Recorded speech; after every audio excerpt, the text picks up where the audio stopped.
Stop letting invisible mental interferences dictate your reality and drain your life force. The 153 protocol is the secret mathematical frequency used to neutralize Archon parasites and restore your bioacoustic integrity. Watch this.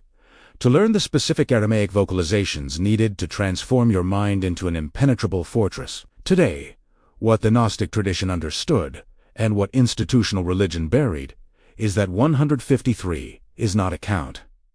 It is a key, and today, for the first time in this format, you are going to learn how to use it. The 153 anomaly and the geometry of the Vesica. There is a moment in the Gospel of John that has puzzled scholars for 2 millennia, not because of its mystical language, but because of its unusual mathematical precision. When the resurrected Jesus instructs the disciples to cast their net on the right side of the boat, they retrieve exactly 153 fish, not a great multitude, not more than they could count. 153.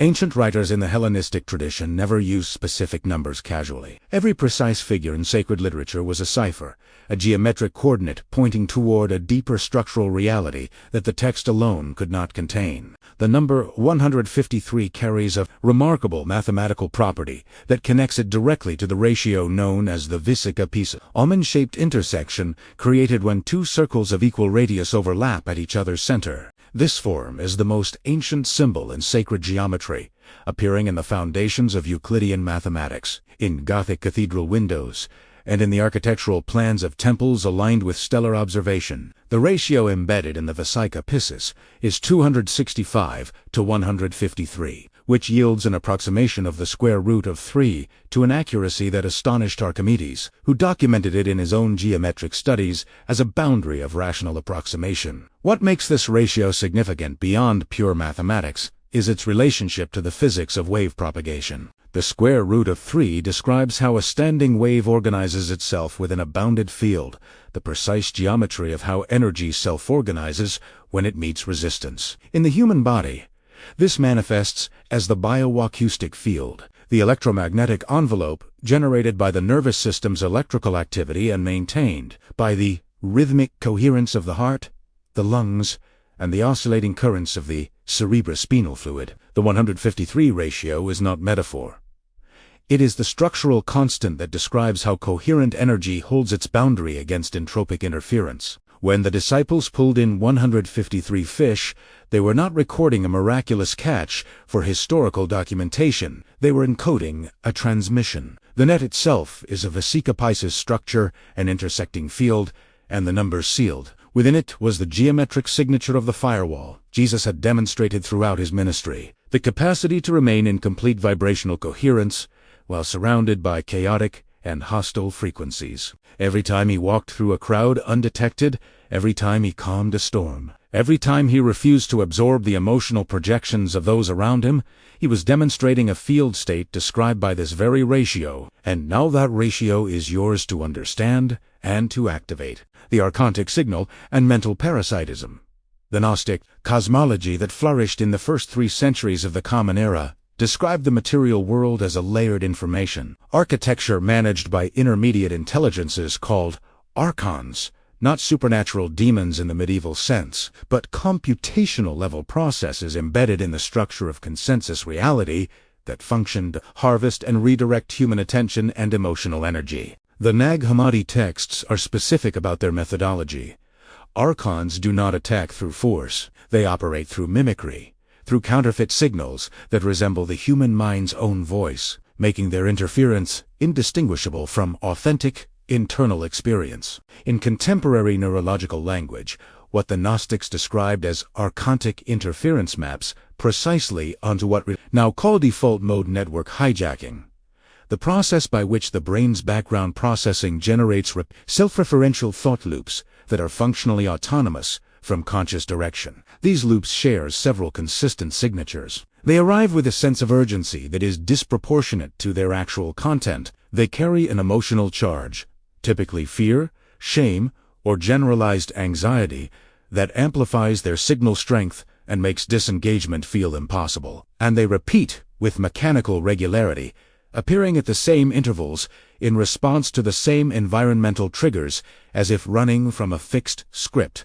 The exploitation mechanism is elegant in its simplicity. The human nervous system is a resonant field, meaning it responds to incoming frequencies by attempting to match them, a process called when the biofield is in a low-coherence state, typically induced by sleep deprivation, nutritional disruption, electromagnetic overload, or sustained emotional suppression, its natural vibrational frequency drops into the beta wave range associated with stress, threat assessment, and reactive cognition. In T-state, parasitic thought forms find what the Gnostic texts called a gap in the veil, a breach in the field's self-referential coherence, where external or semi-autonomous signal patterns can anchor themselves and begin drawing energy through sustained emotional reaction. The identification of archontic interference requires not analysis, but somatic attention. Authentic thoughts, even difficult or confrontational ones, carry a quality of movement. They arrive, they invite engagement, and they resolve or evolve through conscious interaction. Parasitic signals have the opposite quality. They are static. They do not resolve with engagement. Instead, engagement intensifies them. They do not expand into new information. They contract around a fixed emotional wound and repeat. When you find a thought that you have thought 1,000 times before, that produces the same emotional contraction every time.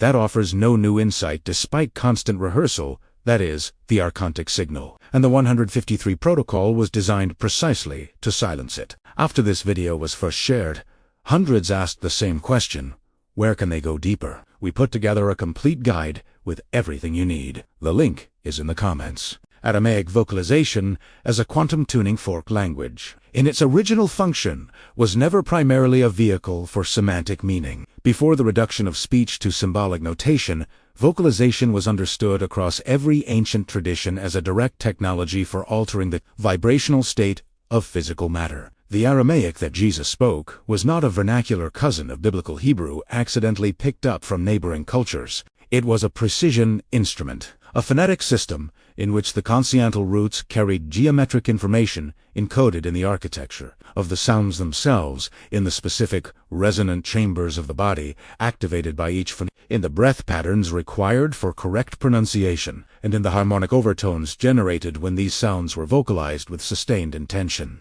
The vagus nerve, excranial nerve, and the primary conduit of the parasympathetic nervous system runs from the brainstem through the throat, the heart, the lungs, and into the gut. It is the body's primary frequency highway, and its activation state determines whether the nervous system is locked in sympathetic overdrive, the stress and threat mode that makes archontic interference possible, or open in parasympathetic reception, the state of coherent calm in which the biofield naturally strengthens its boundary. Specific vocal frequencies, particularly those that create sustained vibration in the chest and cranial cavities, directly stimulate the vagus nerve's afferent fibers, resetting the body's electrical impedance and initiating what researchers call the vagal break, the physiological mechanism of instantaneous calm. For those who want to go further, the complete pronunciation guide, the specific Aramaic root frequencies, and the extended activation sequence are compiled in the guide, linked in the first comment. The specific Aramaic vocalizations associated with the 153 transmission center on a cluster of 4 phonetic roots whose combined resonance, when chanted in the correct sequence, mirrors the geometric ratio of the Vesica Piscis in acoustic form. Just as the mathematical ratio of 265 to 153 describes the spatial relationship between 2 overlapping fields of equal amplitude, the vocal sequence creates an acoustic interference pattern in the body's resonant chambers that reinforces and amplifies the natural coherence of the biofield. The voice, directed with intentional geometric awareness, becomes a broadcast antenna, emitting the 153 frequency outward into the surrounding auric field, effectively extending the boundaries of the internal firewall into the external electromagnetic environment. This is not metaphor translated into neuroscience. The acoustic properties of specific phoneme combinations on sustained tonal breath have been measured in clinical settings, producing shifts in heart rate variability, cortisol levels, and gamma-wave EEG activity, what the Gnostic tradition preserved as sacred vocalization, and what Jesus deployed as a practical field technology in his interactions with crowds, diseased individuals, and hostile interrogators, is now beginning to be understood in the language of biophysics. The instrument was always the body. The score was always the 153 ratio, and the performance begins the moment you open your mouth with geometric intention. Activating the 153 protocol for field recalibration, the activation sequence of the 153 protocol is structured in 3 nested phases, each corresponding to a distinct layer of the human biofield. The physical-electrical layer, governed by the nervous system, the emotional-energetic layer, sustained by the heart's magnetic field, and the mental-geometric layer, maintained by the coherent oscillation of brainwave patterns. To enter the protocol, you must first establish the 153 breathing rhythm, which mirrors the mathematical ratio directly in the body's primary autonomic cycle. You will inhale for a count of 1, suspend the breath for a count of 5, and exhale for a count of 3. This is not arbitrary breath retention. The 1-5-3 cadence creates a specific ratio of oxygen saturation to carbon dioxide buildup that shifts the blood's pH toward the slightly alkaline range associated with expanded neural coherence. Simultaneously, the extended suspension phase activates the diaphragm's pressure receptors, which communicate directly with the vagus nerve through the phrenic nerve pathway, compounding the vagal stimulation that will follow in the vocalization phase. Practice this breath cycle for 7 complete rounds before beginning any chanting. 7 rounds is not a symbolic number here. It is the minimum repetitions required for the autonomic nervous system to register the new rhythm and begin entraining to it. Once the breath has established the field, the vocalization begins with the Aramaic root kadisht meaning in its deepest etymological layer. Not wholly in the moral sense, but set apart, sealed, distinguished from the surrounding field. This root is chanted on a single sustained tone in the middle of your natural vocal range, held for the full length of the exhale, for 5 complete breath cycles. As you vocalize, you will simultaneously visualize a geometric form, the Vesica Piscis crystallizing at the center of your chest, expanding outward with each exhale until its boundary reaches approximately 3 feet in all directions. This is not visualization as imagination. It is geometric intention directing the acoustic broadcast of the 153 frequency into precise spatial coordinates around the body. The biological indicator of successful activation is unmistakable once you know to look for it. The brain, which under Archontic load operates in the 30 and 230 Hz beta range associated with anxious analytical processing, begins shifting toward the 40+ Hz gamma range associated with integrated awareness, pattern recognition across neural networks, and what researchers describe as binding coherence, the state in which disparate regions of the brain synchronize into a unified processing field. You will recognize this not as a feeling of elevation or euphoria, but as a quality of clarity that arrives without effort, as if the mental noise simply ceased to find purchase because the field it was attempting to anchor into has been geometrically sealed. The complete guide is pinned in the first comment, the most important Aramaic words, their exact pronunciation, and the full activation protocols. For those ready to go deeper, the link is there waiting. Frequency sovereignty is not a state you visit during meditation and abandon when you return to the ordinary rhythms of the day. It is a continuous environmental relationship, a sustained negotiation between your biofield and the increasingly dense electromagnetic landscape of contemporary life. The proliferation of wireless signal infrastructure, the optimization of social media platforms for maximum emotional volatility, and the normalization of chronic sleep deprivation and nutritional depletion have created a cultural environment that functions, from a biophysical standpoint, as a low-frequency saturation field, one specifically hostile to the natural coherence that the 153 protocol is designed to restore and maintain. The daily maintenance protocol is built on 3 anchor points, distributed across the waking cycle. The morning activation, performed within the first 30 minutes of waking, before any screen contact, establishes the field's baseline frequency for the day.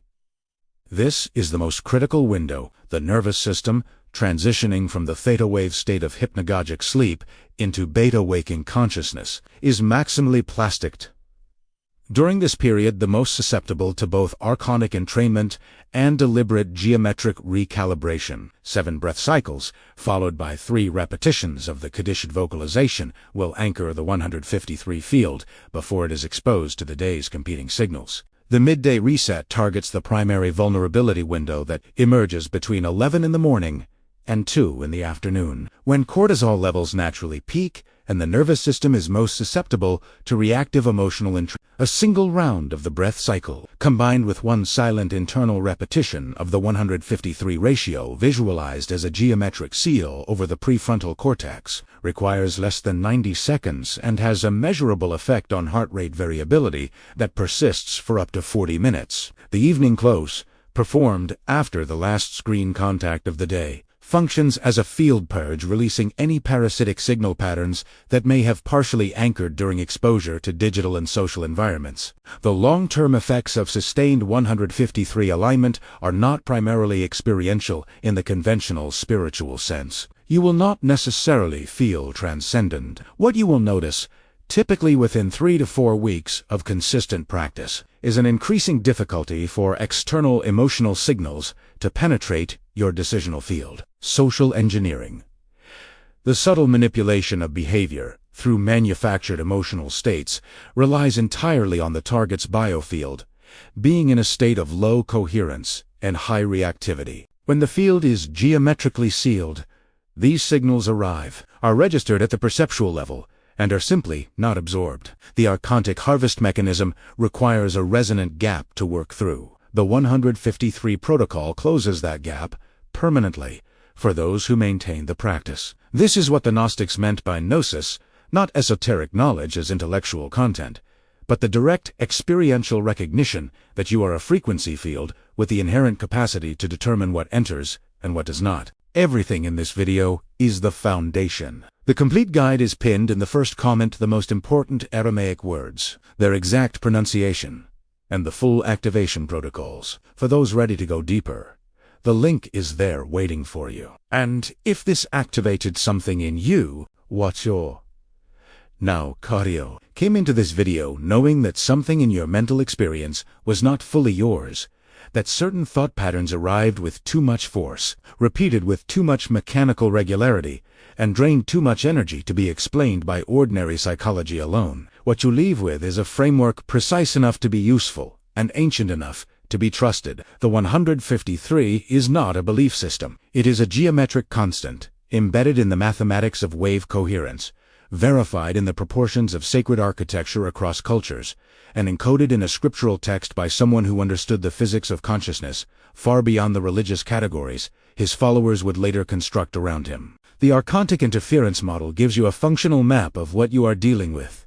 Not demons requiring exorcism, but parasitic signal patterns that exploit low-coherent states in the nervous system, and that dissolve immediately when that coherence is restored. The Aramaic vocalization technology gives you a direct physical instrument for restoring it.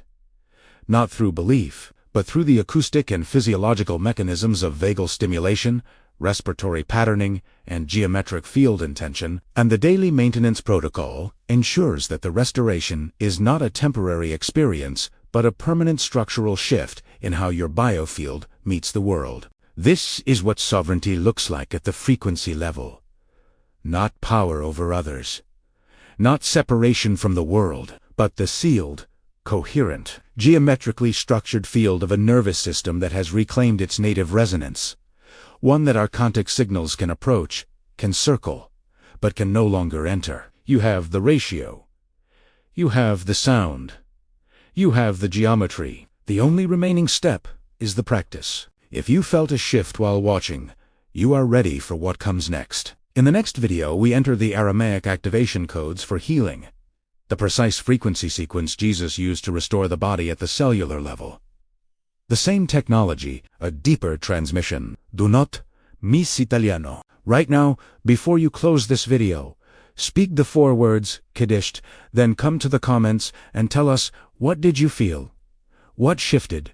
We read every single response, and if this teaching found you today, subscribe to this channel. Every week, we go deeper into the ancient frequency codes that were always meant to be yours.